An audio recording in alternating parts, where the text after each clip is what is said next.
नमस्कार, स्वागत है एकलव्य एजुकेशन में। जय माता की सभी को नवरात्रि की शुभकामनाएं। और आज हम बात करेंगे 1 अप्रैल 1935 के इतिहास की। 1 अप्रैल आज है रिजर्व बैंक ऑफ इंडिया का स्थापना दिवस और रिजर्व बैंक ऑफ इंडिया की स्थापना की गई थी 1 अप्रैल 1935। तो भारत में बैंकिंग प्रणाली के सुव्यवस्थित रूप की अगर बात की जाए तो अंग्रेजों के आगमन के साथ एज यूजुअल सभी चीज़ें जैसे शुरू हुई, उन्हीं में से एक थी बैंकिंग प्रणाली।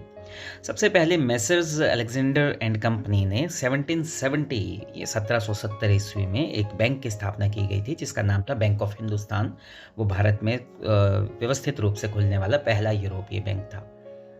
उसके बाद अंग्रेजों के प्रशासनिक व्यवस्था प्रेसिडेंशियल सिस्टम में, जिसमें उनमें प्रेसिडेंसी रखी थी, तो उन्होंने अपनी अपनी प्रेसिडेंसी में सबसे पहले बैंक ऑफ बंगाल की स्थापना की गई बंगाल प्रेसिडेंसी में 1806 में। 1840 में बैंक ऑफ बॉम्बे और 1843 में बैंक ऑफ मद्रास में स्थापना की गई प्रेसिडेंसी बैंक के रूप में। बाद में चलकर 1921 में इन तीनों बैंकों का विलय करके इन्हें बनाया गया इंपीरियल बैंक ऑफ इंडिया, और इंपीरियल बैंक ऑफ इंडिया ही आगे चलकर भारत की आज़ादी के बाद 1955 में बनाया गया स्टेट बैंक ऑफ इंडिया। उसके बाद हम बात करते हैं केंद्रीय बैंक की, जो आरबीआई के रूप में 1 अप्रैल 1935 को अस्तित्व में आया। उसके बारे में चर्चा की गई 1926 के हिल्टन यंग कमीशन की रिपोर्ट के बाद।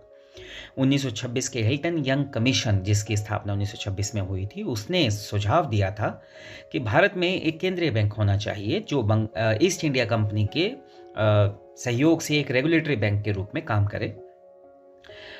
उसके सुझाव के आधार पर 1934 में आरबीआई एक्ट पारित किया गया और 1 अप्रैल 1935 को हमारे सामने आया रिजर्व बैंक ऑफ इंडिया।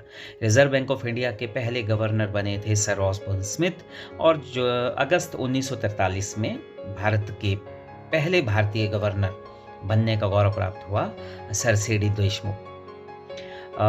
आगे चलकर 1 जनवरी 1949 को रिजर्व बैंक ऑफ इंडिया का राष्ट्रीयकरण किया गया और रिजर्व बैंक आज भारत के केंद्रीय बैंक के रूप में काम कर रहा है, जिसे बैंकों का बैंक भी कहा जाता है। तो ये थी छोटी सी जानकारी रिजर्व बैंक ऑफ इंडिया के बारे में। आशा है इसी तरह से मैं आपके लिए थोड़ी सी और जानकारी लेकर आता रहूँगा। आप देखते रहिए एकलव्य एजुकेशन। Thank you.